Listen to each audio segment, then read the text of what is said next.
Today we're going to do the top 10 Spider Lantern villains. So let's begin. Spider Lantern has one of the largest and one of the most colorful, one of the best rogue series ever. In fact, I would actually compare his rogue series to the Flash's rogue series in a lot of ways. They have a lot more similarities, and yeah, they have some differences, of course. Like every other rogue series, you need to at least have some differences. And obviously, Spider Lantern is Spider-Man villains and Green Lantern villains. That being said, he isn't really one of my favorites, but he is a lot better than some rogue series I've been currently working on. So, without further ado, let's begin.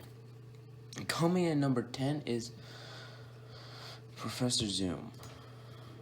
Miles Relic was a native of the Jackals who would later harness the Spider Lantern Corp in the ring of the Spider Lanterns. He would also get the emotional Spider Spectrum electromagnetic totems and learn how to clone, meaning that he already knows how to clone just by totems alone. Miles would secretly become a very successful criminal and a professor. One of his students was Hal Parker, aka Spider Lantern. For some unknown reasons, he already knew that Hal was like Spider Lantern. Another thing he predicted was that he knew it would have been Martin Dunn, who's obviously the Reverse Flash of this universe. He knew how he would go back in time. How did he do this? I don't know. So after he revealed himself to Hal, after revealing himself to Hal, well, he would later become a more reoccurring enemy.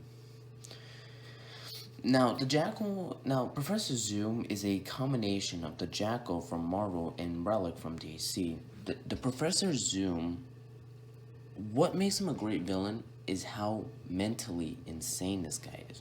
Like I said, he can predict anything. If you're from the future and you're gonna time travel, he can automatically know that. But I think a terrifying thing about him is this. You have no idea what he's gonna do. Like, it's so easy to sometimes realize that this guy is so mentally unstable. Obviously, like every other Spider-Man villain, he would become a member of the Assassins. But Professor Zoom, even according to the Justice X, I meant Professor Pentonium, the Reverse Flash in the universe. Sorry, I meant Dark. I woke up really early. He's even stated that he can see everyone's futures. He cannot see the future of Professor Zoom. Yes, you heard me right. He cannot see the future of Professor Zoom. That just shows how crazy this guy is. Number 9. Sorry, my throat again. Captain Boomerang. No, this is not the iconic Flash villain. This is actually an amalgam of Boomerang from Marvel and Javelin from DC. If you don't know who Javelin is, he was a German Olympic athlete who became a criminal, but instead of he's similar to Captain Boomerang, just not using boomerangs, and instead of using boomerangs, he uses javelins. He would later become an enemy of Green Lantern, which is why he's a good person on this list. So anyways, the identity of Captain Boomerang still for some reason remains a mystery. People know what countries he's from because his mother was Australian and his father was German. So it makes sense that he's a half Australian, half German. Some people say that his name is Harkness, which is actually an Easter egg to Captain Boomerang's name, Harkness. But even then, it's still not confirmed that that's his name. He was a professional baseball athlete where he eventually got bored because there was nothing for him. Eventually becoming a criminal for unknown reasons. Harkness, like I said, if that even is his real name, decided to make Boomerang and Javelin weapons, even hybrid weapons. Over the years after getting accurate, he would actually first fight Redwater and then Spider Lantern. He would actually fight Spider Lantern more often than not. One of his powers is how ridiculously fast this guy is. I mean, think of how fast Spidey senses. That is how fast this guy is. He's so fast that I don't think even his attacks would even hardness to Spidey sense because of the fact that this guy is so much faster. In terms of speed, he's obviously not as fast as the Flash because Flash is so much faster. But even then, even some of my Flash amalgams have actually stated that Camp Boomerang might actually be faster than them. That is insane to think. Number 8, Gorilla Grodd. No, like Captain Boomerang, this isn't that Flash villain, Gorilla Grodd, that iconic Flash villain. This is an amalgam of the Lizard and the Shark. Lizard from Marvel, of course, and Shark from DC. Dr. Curtis Carshon, is the Gorilla Grodd, a former teacher of Spider Lantern. Curtis was once a teacher of Hal Parker during his high school years, and after he retired, he became a surgeon in the army before having his arm shot. After Curtis retired as a sergeant, he asked Spider Lantern if he could fix his arm. But Spencer told him that he could make a robotic arm for him. But Curtis wanted his main arm back though, which is something that he couldn't do. So Curtis decided to hate Spencer because of that. Later, he would combine a tiger shark DNA and blood with lizard blood and DNA into a silverback gorilla. After exposing himself in the gorilla with radiation, he became an enemy of Spider-Man. Now, one of the reasons Gorilla Grodd works is the fact, well, yes, he looks like he's stronger, but he's actually not. He's just smarter. Gorilla Grodd, the thing is that it's actually more unique because typically the lizard would be like this split personality thing where, oh yeah, one side you're a good person, but secretly you're also a bad person. One of the things about Gorilla Grodd that works for me, it might work for some of you, is that he wanted his actual arm back. And while he knew robotic arm could help, like Lizard has in the comics, I think, or the shows, wherever.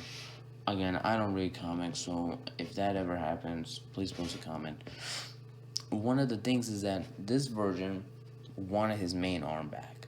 So it makes sense that Spider-Man could obviously not do that. So, and that's the thing, when you become obsessed with something, it could lead you down a dark path. So, because Grodd had wanted his arm back, and he couldn't have that, it was very clear that he couldn't. Number 7, the Shade. The identity of the Shade still remains a mystery to this day, but there are 2 sources that might have his name. So one of the names is Michael Hand, and the other is William Morbius, which is actually a really nice reference to the comics, because in the comics, in case you don't know, Morbius and Black Hand have basically the same basically have a similar name. Well, in terms of their names, they have similarities because Morbius is the vampire's real name is Michael Morbius, and Black Hand's real name is William Hand, so it's kind of a nice reference there. Now the thing is, the person who becomes the Shade was obsessed with dead vampire bats. Again, another reference to the comics because Black Hand is obsessed with death and corpses, while Morbius, I just added the vampire bats, meaning that, so it's a really nice reference to the two. The person constantly took pictures of dead vampire bats, and he would also kill vampire bats, because he was that obsessed with that. However, during one take, Spider-Man tried to stop him because he was doing too much. People have constantly been reporting to the police, and they've been busy with stuff. Everybody's been reporting this guy. Nobody seems to do anything until finally somebody actually reached out to Spider Lantern, and of course, he had to stop that.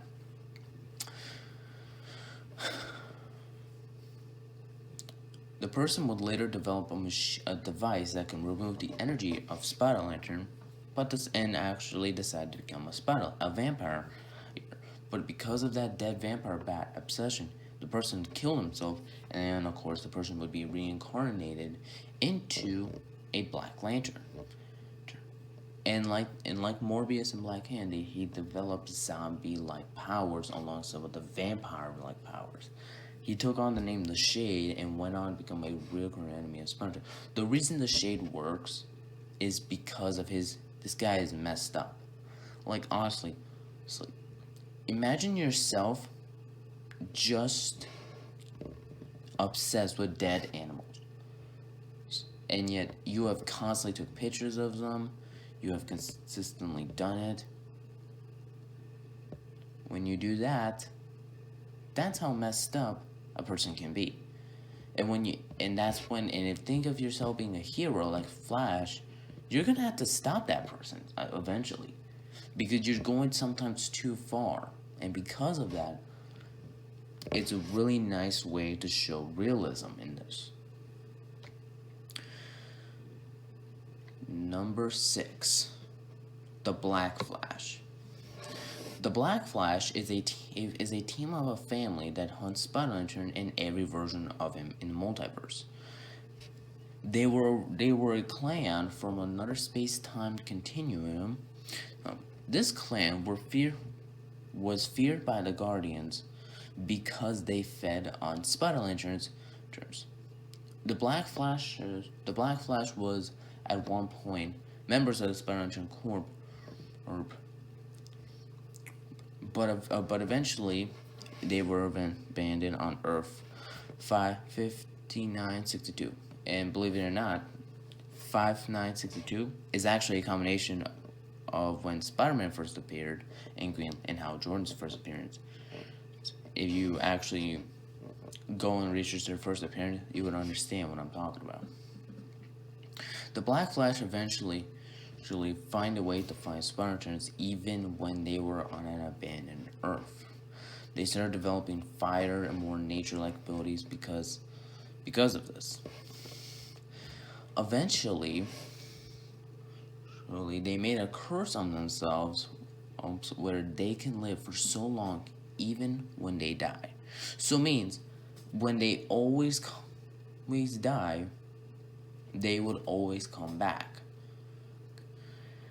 They even cloned themselves in case the curse for some reason stopped, which of course it never did because of course comics. This is how comics works. If any of you disagree, you need to read a comic for yourself. Anyways, when they first fought Spider-Turn, the Black Flash destroyed him. The thing is that the Black Flash, there's actually, I think there's only 7 inheritors. Yeah, there's only 7. Yeah, there's 7 inheritors. So it's all 7 of them at the same time. So essentially, this is like Moreland and his family just together, consistently. Like, I don't usually understand why Moreland doesn't use his entire family. It's like, it doesn't matter. You all want to take this one person down. Team up. That's a smart idea. Anyways, the only reason they lost is because Spider-Man became so powerful to the point that it was nearly impossible to stop him. That's how powerful he had to become just to defeat the Black Flash alone. Obviously, later, they would rip out Spider-Man's eye, a reference to the comics when Moreland ate Spider-Man's eye, before we return and had to develop ancient mystical powers. Like, believe it or not, but the Black Flash were actually never meant to be members of the Assassins because they had, like, Spider-like characters on the team. Like, you had several. And they were worried that the Black Flash would come in and just kill them, but no, they're just meant to hunt spider lanterns. That's the thing. Number 5, Piepiper. Francis Walden. If any of you, I think it's Walden. I don't know how you pronounce Sonar's last name. If any of you love Sonar, the Green Lantern villain, and you know how to pronounce his name, please tell me in the comments, because I want to know how you pronounce his name, because I'm really bad at pronunciations. So anyways, Frances Walden was abused by her mother, which made her going through sound and deaf drugs constantly. Anyways, she became a sound engineer who was obsessed with putting Mondora. Again, if any of you are a Sonar fan, please tell me how you pronounce the country he's from. Post it in the comments so I can try to pronounce it and I could fix it in a video. Being put on the map. But the thing is that her drug problem got so much worse. Eventually, Spider-Man was reached out by a resident in her country, and Spider-Man tried to help Francis. But Francis, being a drug addict, attacked Spider-Man. But this caused her supposed death. It was literally revealed a few days later that she somehow survived a gunshot. Again, this is comics. This is how sometimes stories work. I don't get why. This is just how the comics work. However, her sanity was lost and became a sound supervillain. Anyways, the reason Piepiper works is because her backstory alone. This is actually kind of an interesting backstory when you think about it. I mean, obsessed with putting your country on the map, but yet you were abused by your mother, and yet going through drugs. All those things combined is a really interesting story. Right. Piepiper, for my opinion, works better more like a Spider-Man villain. I know some people would say, why wouldn't Piepiper be more like a Flash villain, or my Flash amalgam villain, like Speed Force or Superdevil? To me, I think Piepiper works better as a Spider-Man villain. Number 5, I think. I don't know at this point. Number 5, we have Mirror Master. Quentin Crane was dubbed the Mirror Master in his childhood. He was bullied for many years. Quentin had a strange obsession with illusions and hallucinations. Eventually, Quentin used a hologram of himself and beat up the bullies that constantly picked on him. Eventually becoming an alchemist, but retired later. Quentin would later become a stuntman, and who was later fired. Anyways, Quentin was later chosen as a Yellow Lantern member by the Sinister Goblin. Quentin would later build a suit of advanced technologies that create illusions. Fun fact, his suit actually came from the 64th century. Yes, we're gonna talk more about that when we get to Speed Force films. Anyways, he also made a replica of the Yellow Lantern, but built it into a gun. He would later put on the ring when he put on his suit. Anyways, becoming the Mirror Master, becoming a deadly adversary of Spider-Man. Mirror Master has actually been one of the better Spider-Man villains to me, because of the fact that he is in some ways that villain that truly broke Spider-Man. If you don't know what I'm talking about, Mirror Master is the one that broke Spider-Man the most, because of the fact that his illusions and hallucinations really are kind of terrifying. You have no idea. And that's the thing. Mirror Master is the better villain than Mysterio in a lot of ways, and this is nothing against them. But I feel like the fact that sometimes sometimes the stories are too ridiculous. Or in this one's, their stories they're not technically stories yet, but they will be eventually. Mirror Master has truly been a terrifying villain for at least Spider-Man, because typically a guy like him, he really wouldn't be an enemy of Spider Lantern. Spider Lantern's more to be friendly, fun, and friendly. But sometimes, no. Like, even the Shade, at the very least, never truly broke Spider Lantern. Mirror Master has. He broke his mind. In case you don't know what break your mind means, is that when somebody just pushes your mind to your limit and just breaks it, means that he got under your skin so easily. That is how Mirror Master is. He truly did broke Spider Lantern. Number 4, the Thinker. Phineas Hammond was a criminal on the run where he was exposed to a meteorite radiation, which sorry. Phineas was able to contact with aliens who agreed where Phineas could take over the world. However, for some reason, Spider-Man came across this and learned of humans with giant heads and learned that this was the cause of Phineas. Spider-Man would actually give Phineas the name the Thinker. Phineas would escape their first battle. Sorry, I'm not feeling very well. I mean, I have a study now, so sorry. My voice sounds bad. Phineas escaped the battle with Spider-Man and made armor that could protect himself. And it's said to be on Spider-Man's level, becoming one of his deadliest enemies. The reason this guy works is because he just challenges that mind of Spider-Lantern. He truly just challenges his mind. Spider-Lantern is one of the smartest members of the Justice League. Even everybody in the Justice League said that he's actually that smart. But Phineas just constantly makes him use that mind of his. So it's kind of difficult to use your mind when you're battling somebody that's meant to do that. And it's coming in at number 4 is the Samuroids, or the Samuroids.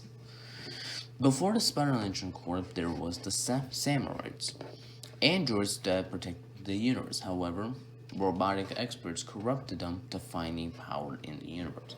This was an act of power, however, the Guardians obviously were able to stop them. Later, the Thinker changed the androids into hunting down Spider-Lanterns, pretty much creating armies of Samuroids.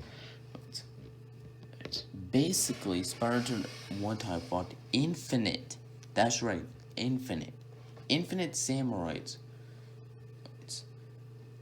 And yes, this happened. Infinite Samuroids were sometimes too much for Spider-Man. However, that's when Spider-Man had to go so powerful to the point just to put them down. Anyways, because of this, the Thinker would actually later program the Samuroids to surviving anything Spider-Man would throw at them, which means even at Spider-Man's most powerful, even at that level of power, they're not stopping anymore. That was a one-time thing. Now, infinite Samuroids are coming with no. The reason these guys work is because they're programmed to fight Spider-Lantern. Well, originally they weren't, but now they do. Breaking in the top 3 is Chillblain. Chillblain is an amalgam of the Venom and Power Ring from Earth 3. Harold Brock was born in coastal York on Earth 3. Harold was sent to a safe house by his parents. However, an alien symbiote ring chose him. After accepting it, Harold transformed into Chillblain. Harold would actually travel to the main Earth, where he would basically have the same job as Spider-Man, but Spider-Man would later find out that he is the Chillblain. The Emerald Rock villain, Retro Rayon, later explained to Chillblain that he is the one who made him who he is. Anyways, after numerous failures, Chillblain, Harold became obsessed with destroying Spider-Man. The reason this guy works is because they're basically the same person. Yes, that's right. Spider-Man's Earth 3 counterpart is actually Harold Brock. The reason to me it's a great idea is because it not only shows that they are in fact the same person, which in my opinion it's actually a really interesting concept because typically Spider-Man being the same person as Venom, like on a different Earth, doesn't seem that interesting an idea, but it actually would work in a comic. So in my opinion, it would truly work. Number 2, Commander Cold. Commander Cold is an amalgam of Dr. Octopus and Dr. Polaris. Dr. Otto Emerson was a brilliant scientist and a one-time mentor of Hal Parker. Otto was so amazed at how smart Parker was, mostly because he knew mostly everything. And because of that, Otto was impressed by him.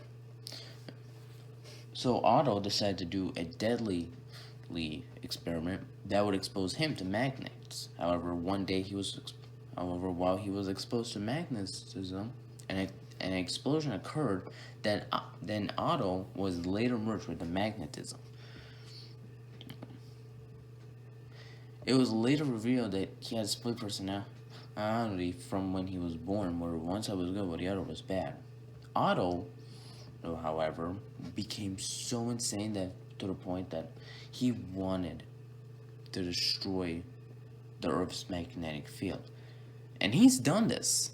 The only reason it's fixed is because of time travel. Just blame time travel. In fact, even Professor Plutonium has even told him that he's done it many times. It's just that Speed Force, who is the Flash among in this universe, has consistently time travel. So, Otto later becomes Spider-Man's most formidable enemy. Out of all the most formidable enemies, not even Manfred Mota, a character we're going to talk about, and believe it or not, he is actually the first villain that Spider-Man has lost to, is even that formidable compared to Commander Cold. Because Otto is actually was originally a friend of Spider-Man, but later, becoming a criminal, it kind of hurts Spider-Man to fight him all the time. And finally, number 1, we have the Reverse Slash. No, I'm just joking. I'm joking. We have the Sinister Goblin. Yes, I'm pretty sure some of you fell into that. And we're talking about the Sinister Goblin. Obviously, Sinister Goblin. I say Reverse Flash because Spider-Man's Riddler is mostly were Flash villain names, except for 2. I say 2 because that one I haven't shown isn't not on the list, but one is. So yeah. Born on a goblin-like planet, Norman the Owl was one of the smartest people on his planet, but when his wife supposedly died, he was so stressed, but eventually had to move past it. He designed a serum that gave him his abilities. He was said to be the greatest Yellow Lantern of all time, but it is said that he's the most powerful lanterns. That's right, even more powerful than the cosmic entities. Like, when you think of how powerful Parallax, Ion, Adra, Prostolute, the Predator, the Icons, he would be more powerful than any of them. He's even more powerful than even the White and the Black Lanterns. Now you could say, okay, you're pushing this too far.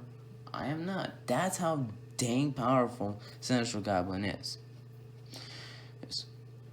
Anyways, he would later design a goblin-like suit, which he put the ring on, which transformed him into the Sinister Goblin. Obviously, he became Spider-Lantern's arch enemy. The reason this guy works is because this guy is actually closer to Eobard Dawn than some people might realize. Yes, Sinestro Goblin has differences. Yes, is Sinestro Goblin from 25th century? No, but they have a lot more similarities. I mean, Dawn was a fan of the Flash. Sinister Goblin was originally a friend of Spider Lantern. So it's kind of that parallel in a lot of ways. Because again, in case you don't know what I meant, every Lantern Corps has to be part of the Spider Lantern Corps, which means that because the Spider Lantern Corps is all the corps into one, well, all the corps with differences, you have to be part of that corp if you're going to be a member of one corp. So it's similar in a way, where Dawn, wants to beat the Flash and goes mentally insane. One of the things that these two are, one of those big similarities is the fact that they're both the greatest scientific minds of where they are from. Norman the Owl was one of the smartest people from his planet, like top 2 smartest people. Eobard Dawn is the great scientific mind of the 25th century. Another thing, they both use yellow. Yellow's a great color at times. So that's my list. What would be your list in the comments below? I will try. I'm actually currently working on a Spider-Man video that I'm hoping where I showcase all his villains, so you can post them in your comments. So anyways, in case you're wondering, I will leave comments about dedicating the rest only for the ones I didn't say. So anyways, I'll see you next time.